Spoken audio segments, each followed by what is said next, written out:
آپ سبھی کا میرے یوٹیوب چینل کے اس تعلیمی پروگرام میں خیر مقدم ہے۔ آج ہماری گفتگو کا عنوان ہے مسلمان سائنسدانوں کی خدمات۔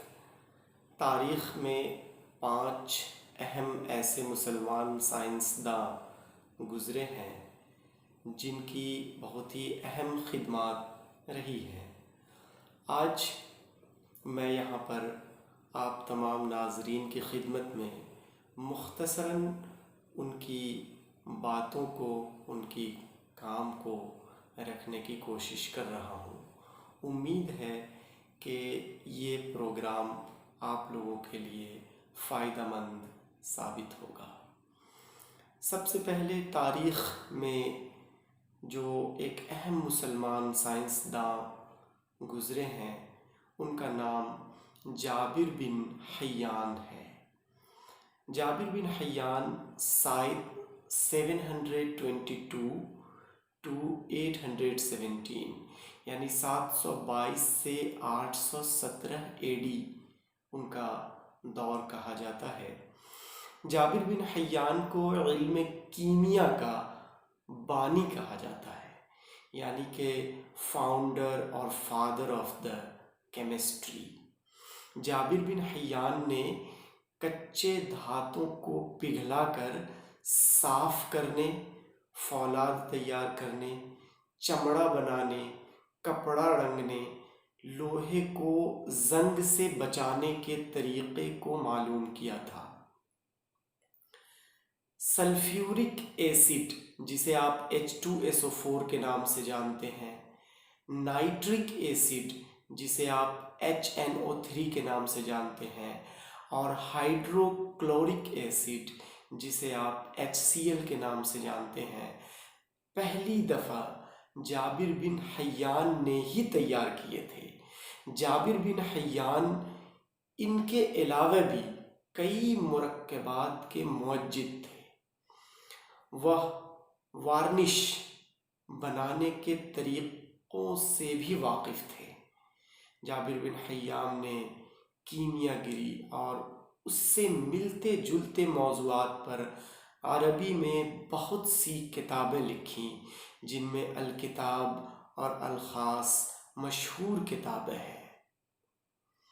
ناظرین، جابر بن حیان کے علاوہ جو دوسرا بڑا نام مسلمانوں کی تاریخ میں سائنسداں کی فہرست میں ملتا ہے، وہ نام ہے محمد بن زکریا الرازی۔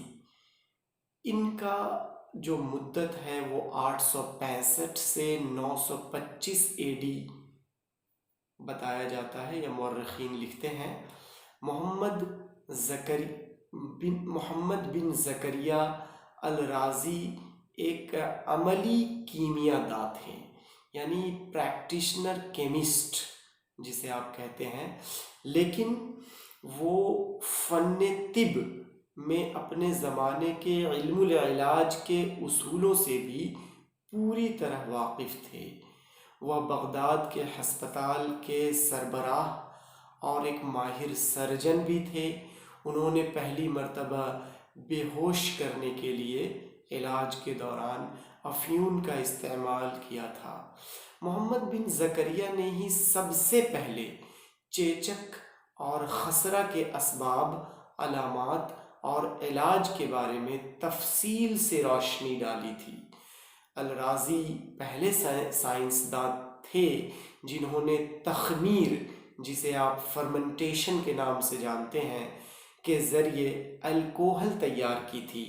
محمد زکریا الرازی نے مختلف کیمیائی مرکبات کو 4 گروپوں میں تقسیم کیا تھا، جسے آپ معدنیاتی، نباتاتی، حیواناتی اور ماخوذ کے نام سے جانتے ہیں۔ الرازی کی مختلف کیمیائی مرکبات کے بارے میں یہ گروہ بندی یعنی کلاسیفیکیشن آج بھی تسلیم کی جاتی ہے۔ محمد بن زکریا الرازی کے علاوہ جو تیسرے بڑے اہم مسلمان سائنسداں کا نام تاریخ میں درج ہے وہ ہے ابن الہیثم۔ ابن الہیثم انگلش میں ان کو لکھا جاتا ہے۔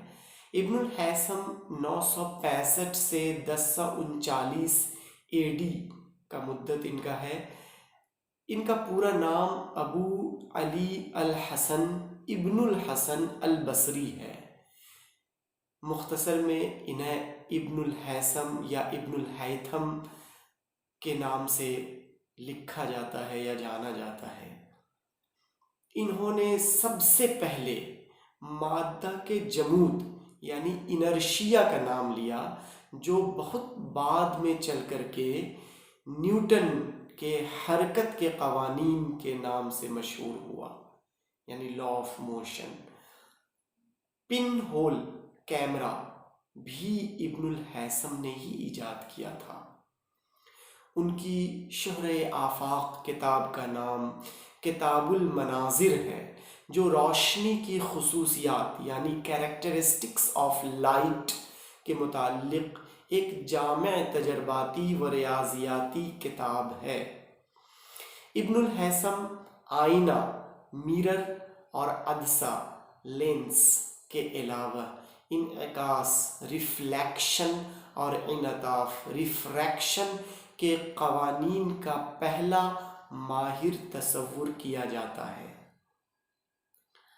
آنکھ، جسے آج میڈیکل سائنس میں آپٹکس کے بارے میں جانا جاتا ہے یا فزکس میں ایک برانچ کے طور پر آپٹکس کو پڑھا اور پڑھایا جاتا ہے، انہوں نے ہی جو معلومات پیش کی تھی وہ آج بھی کئی تجربات کے بعد صحیح تسلیم کی گئی ہیں۔ راجر بیکن نے ابن الہیثم کے مشاہدات سے کام لے کر ہی دوربین ایجاد کی تھی۔ ابن الہیثم کے بعد جو چوتھے مشہور مسلمان سائنسداں ہیں وہ ہیں البیرونی۔ البیرونی 973 سے 1048 AD ان کا مدت کار ہے۔ البیرونی کا پورا نام برہان الحق ابو ریحان محمد بن احمد ہے۔ البیرونی ہیئت، ریاضیات، جغرافیہ اور تاریخ کے موضوعات میں ایک مستند نام کی حیثیت رکھتا ہے۔ وہ قدرتی علوم کے بہت بڑے ماہر تعلیم تسلیم کیے جاتے تھے۔ وہ سلطان محمود غزنوی کے دربار سے بھی عظیم تاریخ داں اور اسکالر کی حیثیت سے منسلک رہے۔ البیرونی نے ہی یہ دریافت کیا کہ روشنی آواز سے زیادہ تیز رفتار ہے۔ بر صغیر کی سیاحت کے دوران البیرونی نے ایک قصبہ نندنا کے قلعہ میں حساب لگا کر بتایا تھا کہ زمین کا نصف قطر 6338 ہے۔ جدید اندازہ 6353 کا ہے۔ اس سے آپ اندازہ لگا سکتے ہیں کہ البیرونی کے اس وقت کا اندازہ اور زمین کے صحیح نصف قطر میں صرف 15 کلومیٹر کا فرق ہے، جو ابھی مانا جاتا ہے۔ البیرونی نے علم نجوم، فلکیات، ریاضی اور جغرافیہ میں گراں قدر اضافے کیے۔ البیرونی نے ہی یہ نظریہ پیش کیا تھا کہ وادی سندھ کسی زمانے میں سمندر تھی، بعد میں آہستہ آہستہ ریت اور کچرا جمع ہوتی گئی تو وادی سندھ وجود میں آ گئی۔ جدید ماہرین ابھی جو موجودہ وقت کے ہیں وہ بھی اس بات کو تسلیم کرتے ہیں کہ یہی خیال تھا جو البیرونی کا تھا وہ صحیح ہے۔ البیرونی نے ریاضی کے موضوعات پر تقریباً 150 سے زیادہ کتابیں تحریر کی ہیں۔ البیرونی کے علاوہ جو پانچواں ہماری آج کی گفتگو میں جو مسلمان سائنسداں کا نام ہے وہ ہے ابو علی سینا۔ ابو علی سینا کا مدت کار 980 سے 1037 AD تسلیم کیا جاتا ہے۔ آپ کا پورا نام ابو علی الحسین ابن عبداللہ ہے۔ وہ یورپ میں اور انگلش لٹریچر میں ایویسینا کے نام سے مشہور ہے، جسے AVECENA کر کے لکھا جاتا ہے۔ ابو علی سینا کو مسلم دنیا کا ارسطو تسلیم کیا جاتا ہے۔ انہوں نے تقریباً 760 جڑی بوٹیوں پر تحقیقی مقالہ تحریر کیا ہے۔ وہ نہ صرف کیمیا داں یعنی کیمسٹ تھے بلکہ دوا ساز بھی تھے جو میڈیسن تیار کرتے تھے۔ وہ پہلے کیمیا دان یا کیمسٹ تھے جنہوں نے اس خیال کو رد کیا تھا کہ عام دھاتوں کو سونے میں تبدیل کیا جا سکتا ہے۔ ابو علی سینا نے قریباً 100 سے زائد کتب تالیف کی ہیں جو فلسفہ، سائنس، فقہ، ادب کے علاوہ طب یعنی میڈیسن یا میڈیکل سائنس پر مشتمل ہے۔ ناظرین، اس طرح مختصراً میں نے آپ کو مسلمان سائنسدانوں کی 5 اہم شخصیات یا 5 اہم سائنسدانوں کے بارے میں مختصراً روشنی ڈالنے کی کوشش کی ہے۔ امید ہے کہ یہ مختصر سا ویڈیو آپ کو فائدہ پہنچائے گا اور مزید اس سے تحریک حاصل کرتے ہوئے آپ مسلم دنیا کی ایک روشن تاریخ اور مسلمان سائنسدانوں کی کنٹریبیوشن، ان کی خدمات کو مزید پڑھنے کی طرف یا ان کے بارے میں مزید مطالعہ کرنے کی طرف آپ میں رغبت پیدا ہوگی اور آپ تحریک حاصل کرتے ہوئے اس کے بارے میں مزید معلومات حاصل کریں گے۔ اگر آپ کو ہماری ویڈیو پسند آتی ہے تو ہمارے چینل ڈاکٹر محمد افروز عالم کو لائک کریں، سبسکرائب کریں اور شیئر کریں۔ اس طرح کی مزید علمی ویڈیو کو لے کر میں آپ کی خدمت میں حاضر ہوتا رہوں گا۔ فی الحال ہمیں اجازت دیں۔ خدا حافظ۔